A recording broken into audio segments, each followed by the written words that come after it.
چشمے ماں روشن دل ماشاد، ایرانی صدر تشکر پاکستان کا پیغام لیے پاکستان آ گئے۔ مسعود پزشکیان کا پاکستان پہنچنے پر ریڈ کارپٹ استقبال۔ وزیر خارجہ عباس عراقچی سمیت اعلیٰ سطح وفد کے ہمراہ لاہور پہنچے۔ نون لیگ کے صدر نواز شریف اور وزیر اعلیٰ پنجاب مریم نواز نے خیر مقدم کیا۔ بچوں نے ایرانی صدر کو گلدستے پیش کیے۔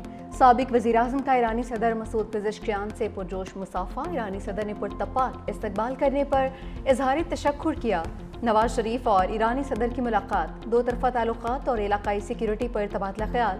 مسعود پزشکیان کی شاعر مشرق علامہ اقبال کے مزار پر حاضری، فاتح خوانی بھی کی، مزار پر پھول بھی رکھے اور مہمانوں کی کتاب میں تاثرات قلم بند کیے۔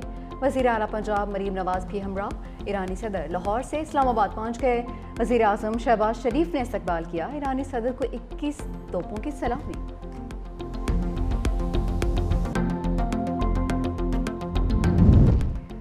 صدر آصف علی زرداری سے آج ایرانی ہم منصب ملاقات کریں گے۔ صدر زرداری کی جانب سے مسعود پزشکیان کے اعزاز میں شائع متوقع۔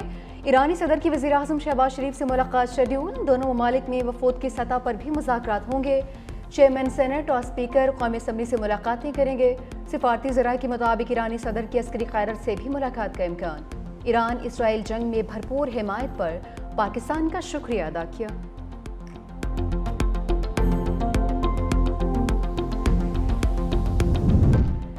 نائب وزیر اعظم اسحاق ڈار سے ایرانی وزیر خارجہ کی ملاقات۔ عباس عراقچی کی وزارت خارجہ آمد، اسحاق ڈار نے استقبال کیا۔ پاک ایران تعلقات مضبوط بنانے پر اتفاق، علاقائی استحکام، تجارت، معیشت پر تعاون بڑھانے پر بات چیت۔ وزیر دفاع خواجہ آصف سے ایرانی ہم منصب بھی ملے۔ پاکستان اور ایران کا علاقائی امن اور دفاعی تعاون کے عزم کا اعادہ۔ دفاعی تعاون کو بڑھانے کے لیے طریقوں پر غور۔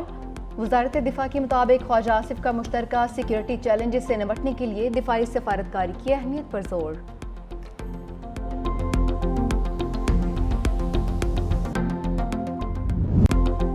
بھارتی رافیل گرنے کی کہانی رائٹرز کی زبانی۔ برطانوی ایجنسی نے فضائی جھڑپ کی تفصیلی رپورٹ جاری کر دی۔ لکھا، پاک فضائیہ نے رافیل طیارے کو 200 کلومیٹر دور سے نشانہ بنایا۔ PL-15 میزائل سے متعلق بھارتی انٹیلیجنس ناکام رہی۔ بھارت نے پاکستان پر حملے کے لیے 70 طیارے روانہ کیے۔ فضائی لڑائی میں دونوں جانب سے 110 طیاروں نے حصہ لیا۔ پاکستانی طیارے اپنی ریڈار آف کر کے بھارتی سرحد کے قریب پرواز کر رہے تھے۔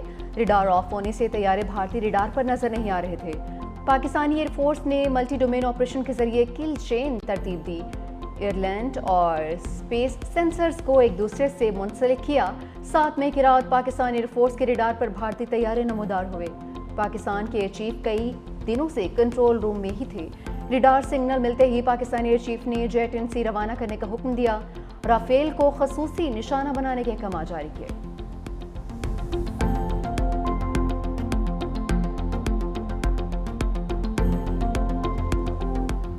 جھپٹنا پلٹنا، پلٹ کر جھپٹنا، دفاعی مورچوں میں ایک اور شاہین کا بسیرا۔ پاک فوج میں جدید ہیلی کاپٹر Z-10ME شامل۔ فیلڈ مارشل عاصم منیر کا ملتان گیرزن کا دورہ۔ کور ہیڈ کوارٹرز میں آپریشنل تیاریوں اور تربیتی سرگرمیوں پر بریفنگ۔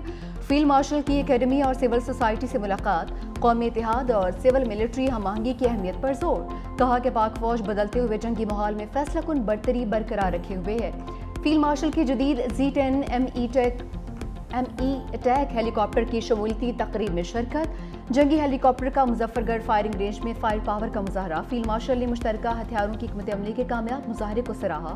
جوانوں سے ملاقات، اعلیٰ مورال اور پیشہ ورانہ صلاحیتوں کی تعریف۔ جیٹ NC نے مغرب کو حیران کر دیا۔ جیٹ N اسٹیلتھ نے پریشان کر دیا۔ چینی طیارے نے امریکہ، جاپان اور یورپ کے ریڈار سسٹمز کو مات دے دی۔ طیارہ آبنائے سوشیما کی فضاؤں سے پرواز کرتا ہوا تائیوان کے اوپر سے چکر لگا کر واپس آ گیا۔ کسی کو پتہ ہی نہیں چلا۔ چینی طیارے کی پرواز ایسے علاقے میں ہوئی جہاں کئی یورپی ممالک کے ریڈار سسٹم کا گہرا جال بچھا ہوا ہے۔ دفاعی ماہرین کا کہنا ہے کہ اگر چین کا دعویٰ درست ہے تو یہ مغربی دفاعی نظام کی بہت بڑی ناکامی ہے۔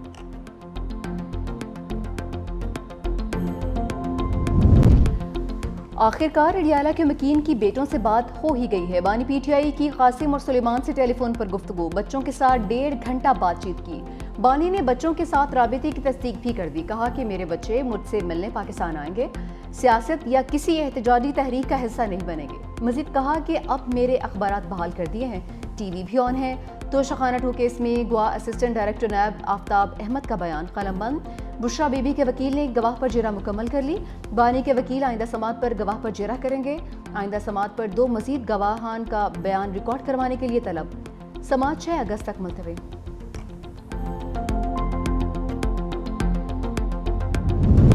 بانی تحریک انصاف کا 5 کے بعد 14 اگست کو بھی تحریک کا اعلان۔ علیمہ خان کہتی ہیں بانی نے پیغام بھیجا، ادارے کام کریں گے تو ملک آزاد ہوگا۔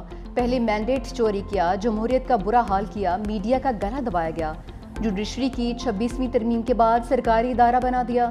علیمہ خان نے کہا کہ بانی پی ٹی آئی کے بچوں کے پاس نائکوپ ہے لیکن گم ہو گیا ہے۔ قاسم اور سلیمان نے نائکوپ اور ویزے کے لیے درخواست دی ہے، ہمیں گرفتار کرنا ہے تو کر لیں، تحریک کا حصہ ضرور بنے۔ فسادیوں کا گروہ انقلاب نہیں لا سکا تو قاسم اور سلیمان کیا تیر مار لیں گے؟ وزیر اطلاعات پنجاب عظمہ بخاری کا طنز۔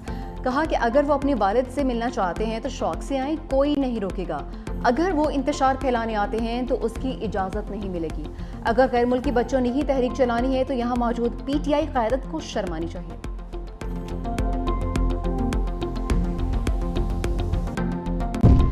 گولڈ کے منصوبے پر ڈالرز کی برسات۔ پاکستان کو ریکوڈک کے لیے $5 ارب سرمایہ کاری کی بڑی پیشکش۔ ایشیائی ترقیاتی bank, U S Exim bank, international finance corporation اور اسلامی ترقیاتی بینک کی آفر ضروریات سے کہیں زیادہ۔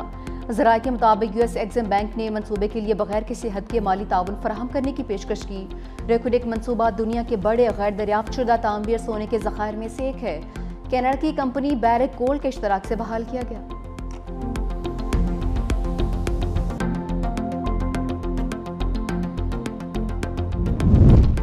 عوام کی جیب پر ایک اور بار، پیٹرولیم لیوی سینچری کے قریب ناٹ آؤٹ۔ حکومت نے پیٹرول اور ڈیزل پر لیوی $2.50 فی لیٹر بڑھا دی۔ پیٹرول پر لیوی $75.52 سے بڑھا کر $78.02 ہو گئی۔ ڈیزل پر لیوی $74.51 سے بڑھا کر $77.01 کر دی گئی۔ ڈیزل پر فریٹ مارجن بھی 20 پیسے اضافے سے $6.24 ہو گیا۔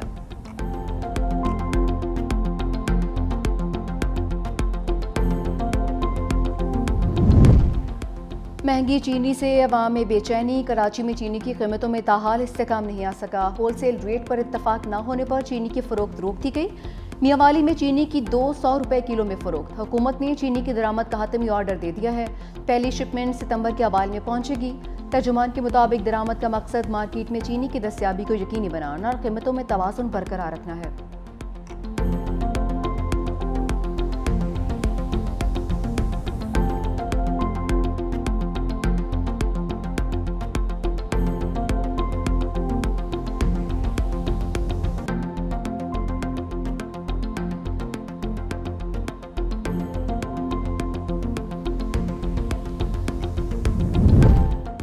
گلگت شاہراہ بابو سر پر سرچ آپریشن کے دوران پیش رفت۔ ترجمان صوبائی حکومت کے مطابق امدادی کارروائیوں کے دوران کئی گاڑیاں ملبے سے نکالی گئیں۔ گاڑیاں تو مل گئیں لیکن لاپتہ افراد کا سراغ نہیں مل سکا۔ سیلاب سے متاثرین علاقوں میں بحالی کا کام تیز کر دیا۔ مانسہرہ میں شدید بارش کے بعد موٹر سائیکل سوار برساتی نالے میں بہہ گیا۔ ریسکیو اہلکاروں نے لاش نکال لی۔